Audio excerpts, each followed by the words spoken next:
कहानी की शुरुआत से हमें पता चलता है कि एक खतरनाक ज़ॉम्बी वायरस ने पूरे शहर को तबाह कर दिया है। हर तरफ मौत और डर फैला हुआ है। इसी हालात में फ्रांसिस अपनी पत्नी आरिस और अपने दो बेटों, बड़े बेटे जोशुआ और छोटे लुकास को बचाने के लिए शहर छोड़कर अपने पुराने गांव के फार्म हाउस की तरफ निकलता है। उनकी कार पर लगे खून के निशान साफ दिखाते हैं कि रास्ता कितना खतरनाक रहा है और देश के ज्यादातर लोग ज़ॉम्बी बन चुके हैं। फ्रांसिस को उम्मीद होती है कि गांव पहुंचकर उसका परिवार सुरक्षित रहेगा, लेकिन जैसे ही वे फार्म हाउस के अंदर जाते हैं, बिखरा हुआ सामान देखकर फ्रांसिस चौंक जाता है। वह अपने माता पिता को आवाज देता है और पिता के कमरे में जाकर देखता है कि वे बिस्तर पर पड़े हैं और उनके हाथ में बंदूक है। फ्रांसिस समझ जाता है कि उसके पिता ज़ॉम्बी बनने से पहले खुद को मार चुके थे। वह पिता की बंदूक और घड़ी अपने पास रख लेता है। तभी अचानक उसे आवाज सुनाई देती है। उसकी माँ आधी कटी हालत में जिंदा होती है, दीवार पर सिर मारते हुए बस सॉरी कह रही होती है। अचानक वह फ्रांसिस पर हमला कर देती है, लेकिन मजबूरी में फ्रांसिस उसे गोली मार देता है। बाद में वह अपने माता पिता को दफना देता है और समझ जाता है कि अब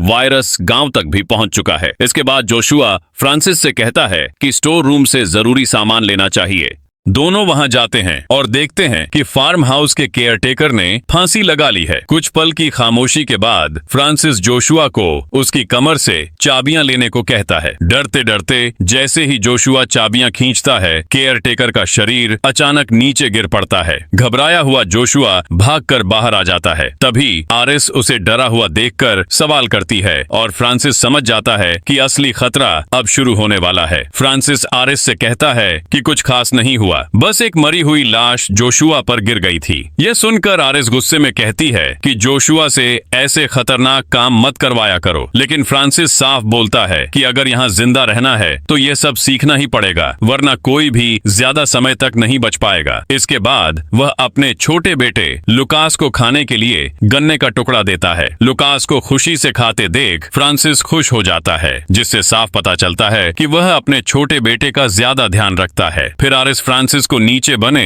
एक बंद कमरे में ले जाती है। उस कमरे को देखते ही फ्रांसिस डर जाता है, क्योंकि उसे अपना बचपन याद आ जाता है। बचपन में उसके पिता उसे सजा देने के लिए इसी कमरे में बंद कर देते थे। रात होते ही पूरा परिवार साथ बैठकर खाना खाता है। तभी जोशुआ को एक रेडियो मिलता है और वह उसे चलाने की कोशिश करता है, लेकिन फ्रांसिस को यह बिल्कुल पसंद नहीं आता। वह जोगिए जोशुआ को रोक देता है और पहले खाना खाने को कहता है।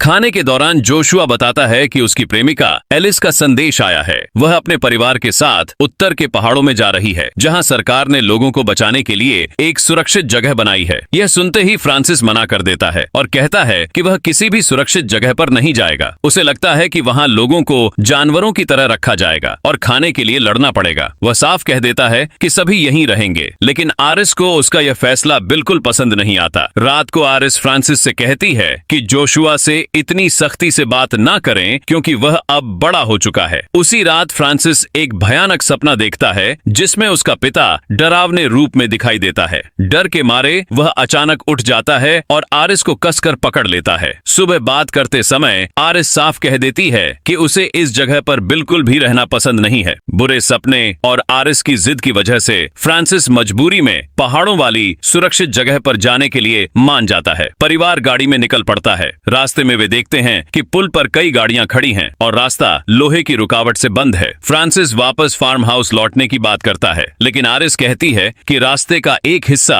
अभी भी खुला है। आरिस गाड़ी से नीचे उतरकर रास्ते पर लगी रुकावट हटाने की कोशिश करती है, लेकिन वह उसे हिला भी नहीं पाती। तभी अचानक उसके सामने एक ज़ॉम्बी आ जाता है। डर के मारे आरिस भागने लगती है। उसी वक्त फ्रांसिस गाड़ी से उतरता है, ज़ॉम्बी को गोली मारता है और आरिस की जान बचा लेता है। लेकिन गोली की आवाज सुनते ही और भी ज़ॉम्बी वहां आ जाते हैं और उस गाड़ी पर हमला कर देते हैं, जिसमें बच्चे बैठे होते हैं। फ्रांसिस बिना घबराए चालाकी से सारे ज़ॉम्बियों का ध्यान अपनी तरफ खींच लेता है। ज़ॉम्बी उसे पकड़ने ही वाले होते हैं, लेकिन किसी तरह वह उनसे बच निकलता है और उन पर हद गोला फेंक देता है। तेज धमाके के साथ सारे ज़ॉम्बी मर जाते हैं और परिवार बच जाता है। लेकिन अब गाड़ी स्टार्ट नहीं होती। मजबूर होकर सब पैदल ही वापस फार्म हाउस की तरफ लौटते हैं। घर पहुंचकर फ्रांसिस साफ कह देता है कि अब से सब कुछ आरिस की मर्जी से होगा। अगली सुबह फ्रांसिस अकेले पुल पर गाड़ी लेने जाता है। गाड़ी स्टार्ट होते ही उसके मन में एक बात आती है कि अगर गाड़ी वापस लाई तो आरिस फिर से यहाँ से जाने की बात करेगी। यही सोचकर वह गाड़ी वहीं छोड़ देता है और वापस लौट आता है। आरिस जब गाड़ी के बारे में पूछती है तो फ्रांसिस झूठ बोल देता है कि गाड़ी खराब थी। रात को फ्रांसिस घर की लाइटें और ठंडा करने वाली मशीन ठीक करता है और बच्चों के साथ हंसने खेलने लगता है। सब नाचते गाते हैं और दूर खड़ी आरिस उन्हें देखती रहती है। उसे लगता है कि फ्रांसिस अब इस जगह को अपना घर मान चुका है और यहीं रहना चाहता है। कुछ देर बाद जोशुआ और लुकास एक पुराना फोटो एल्बम देखते हैं। एक तस्वीर में वे अपने पिता फ्रांसिस और चाचा डिएगो को साथ देखते हैं। लुकास कहता है कि जोशुआ बिल्कुल चाचा डिएगो जैसा दिखता है। यह सुनकर जोशुआ उलझन में पड़ जाता है। धीरे धीरे जोशुआ को समझ आने लगता है कि फ्रांसिस उसका असली पिता नहीं बल्कि डिएगो था। यही वजह थी कि फ्रांसिस हमेशा लुकास को ज्यादा प्यार करता था। यह सोचकर जोशुआ और भी शक में पड़ जाता है। अगली सुबह जब फ्रांसिस उठता है तो वह आरिस से माफी मांगता है और मान लेता है कि अब तक जो कुछ भी हुआ उसकी जिम्मेदारी उसी की है। यह सुनकर आरिस भी अपने बर्ताव के लिए उससे माफी मांग लेती है। फ्रांसिस आरिस को माफ कर देता है और कहता है कि आज से वे सब कुछ नए सिरे से शुरू करेंगे। वह भरोसा दिलाता है कि अब वे यहीं रहेंगे और बच्चों की पूरी जिम्मेदारी साथ साथ निभाएंगे। बात खत्म होते ही फ्रांसिस अंडे लेने के लिए बाहर खलिहान की तरफ जाता है, लेकिन वहां पहुंचते ही वह देखता है कि एक पागल कुत्ता मुर्गियों को नोच रहा है। फ्रांसिस उसे भगाने की कोशिश करता है, तभी वह कुत्ता उसके हाथ की कलाई पर जोर से काट लेता है। डर के मारे फ्रांसिस तुरंत घर लौट आता है। आरिस घबराकर उसके घाव पर पट्टी बांधती है और कहती है कि अब उन्हें यहाँ से तुरंत निकलना होगा। वह बताती है कि पागल कुत्ते का काटना बहुत खतरनाक होता है और अगर जहर फैल गया तो उसकी जान भी जा सकती है। आरिस अस्पताल जाने पर जोर देती है, लेकिन फ्रांसिस हट जाता है और कहता है कि वह कहीं नहीं जाएगा। उसके मुताबिक सही इलाज हो जाए तो घाव यहीं ठीक हो जाएगा। इसी बीच जोशुआ बाहर सड़क पर जाकर रेडियो का सिग्नल पकड़ने की कोशिश करता है। तभी उसे डेल्टा कैंप के बारे में कुछ सुनाई देता है। वह दौड़कर घर आता है और माता पिता को सब बताता है,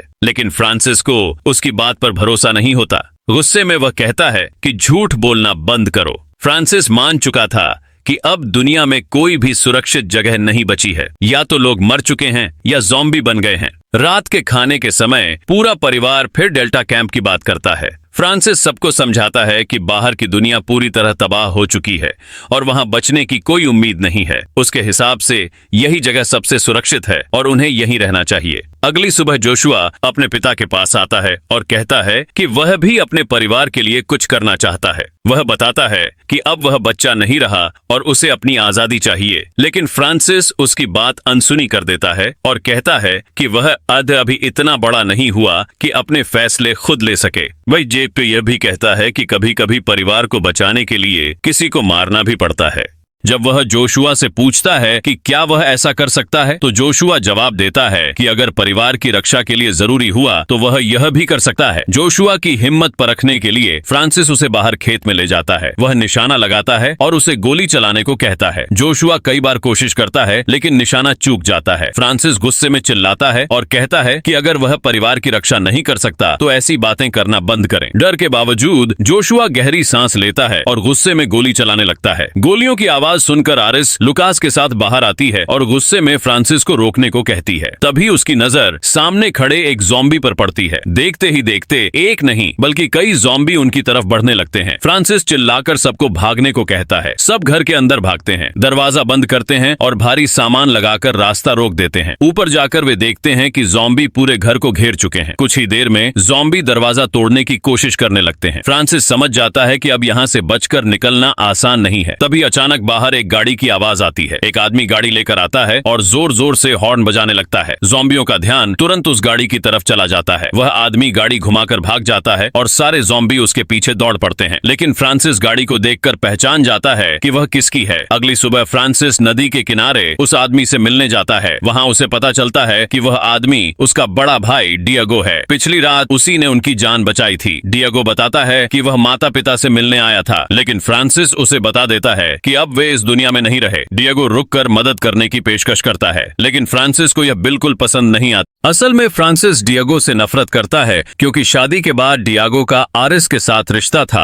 और जोशुआ असल में डियागो का बेटा है, फ्रांसिस का नहीं। गुस्से में फ्रांसिस डियागो को तुरंत यहाँ से चले जाने को कह देता है। जाने से पहले डियागो उसे एक नक्शा देता है और कहता है कि अगर जिंदा रहना है तो उत्तर के पहाड़ों में बने कैंप में चले जाना। वह यह भी बताता है कि शहर के ज़ॉम्बी धीरे धीरे इसी तरफ बढ़ रहे हैं। फ्रांसिस गुस्से में नक्शा जलाने ही वाला होता है, लेकिन आखिरी पल में रुक जाता है और उसे अपने पास रख लेता है। घर लौटकर वह डियागो की जैकेट आरिस को दिखाता है। आरिस उदास हो जाती है और बिना कुछ बोले अपने कमरे में चली जाती है। अब फ्रांसिस को लगने लगता है कि ज़ॉम्बी किसी भी वक्त यहाँ पहुँच सकते हैं, इसलिए वह दरवाजों और खिड़कियों को और मजबूत करने लगता है। इसी दौरान खेलते खेलते लुकास बेसमेंट में पहुँच जाता है। जैसे ही वह खिड़की से बाहर झांकता है, डर के मारे चीख पड़ता है। आरिस वहाँ आती है और देखती है कि बाहर एक बूढ़ा ज़ॉम्बी खड़ा है। वह लुकास को समझाती है कि यह ज़ॉम्बी कमजोर है और खतरनाक नहीं है, लेकिन फ्रांसिस चुपचाप यह सब सुन रहा होता है। वह बाहर जाकर उस ज़ॉम्बी का पीछा करता है, उसे मार देता है और उसका सिर काट देता है। घर वापस आकर फ्रांसिस सबको इकट्ठा करता है और कहता है कि बाहर अभी भी बहुत खतरनाक ज़ॉम्बी हैं, इसलिए उन्हें फार्म हाउस में ही रहना चाहिए क्योंकि यही सबसे सुरक्षित जगह है। लेकिन आरिस समझ जाती है कि फ्रांसिस सच नहीं बोल रहा।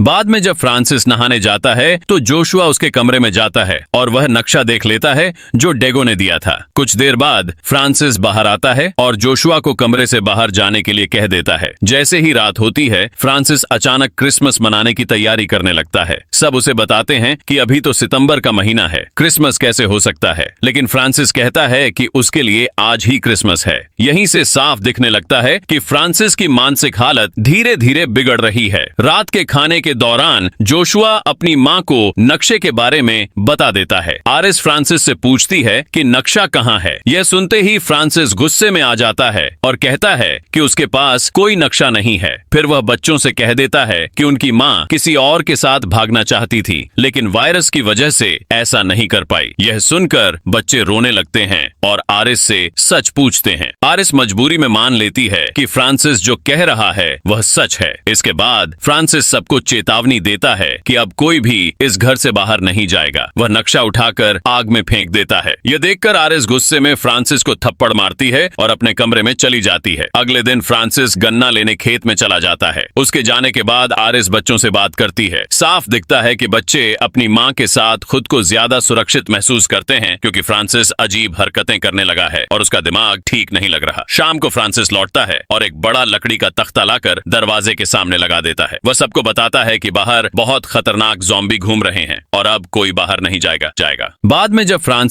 जो भी जाने की कोशिश करेगा उस पर हमला करेगा। यह सुनकर जोशुआ कहता है कि उसके पिता झूठ बोल रहे हैं, सिर्फ सबको घर के अंदर बंद रखने के लिए। जोशुआ की बात सुनकर फ्रांसिस आग बबूला हो जाता है। वह जोशुआ को थप्पड़ मारता है, उसे नाजायज औलाद कहता है और गाली देने लगता है। तभी अचानक दरवाजे पर दस्तक होती है। बाहर एक सैनिक खड़ा होता है जो मदद मांग रहा होता है। फ्रांसिस उसे भगा देता है, लेकिन जोशुआ दरवाजा खोल देता है और उसे अंदर आने देता है। आरिस देखती है कि सैनिक बुरी तरह घायल है। सैनिक बताता है कि वह डेल्टा कैंप में काम करता था। खाने की तलाश में वह शहर गया था, लेकिन वहाँ ज़ॉम्बियों ने हमला कर दिया। उसके सारे साथी मारे गए, लेकिन वह किसी तरह बच निकला। वह बताता है कि एक आदमी ने अपनी जान जोखिम में डालकर उसे बचाया और मरने से पहले इस घर का पता दिया। सब समझ जाते हैं कि वह आदमी डियागो था। आरिस घबराकर पूछती है कि क्या डिगो जिंदा है। सैनिक बताता है कि ज़ॉम्बियों ने उसे घेर लिया था और शायद वह मारा जा चुका है। इसके बाद आइरिस सैनिक के घावों पर पट्टी बांधती है और फ्रांसिस से कहती है कि उसे आज रात यहीं रहने दे। फ्रांसिस मान जाता है, लेकिन शर्त रखता है कि सैनिक बेसमेंट में रहेगा। रात में जोशुआ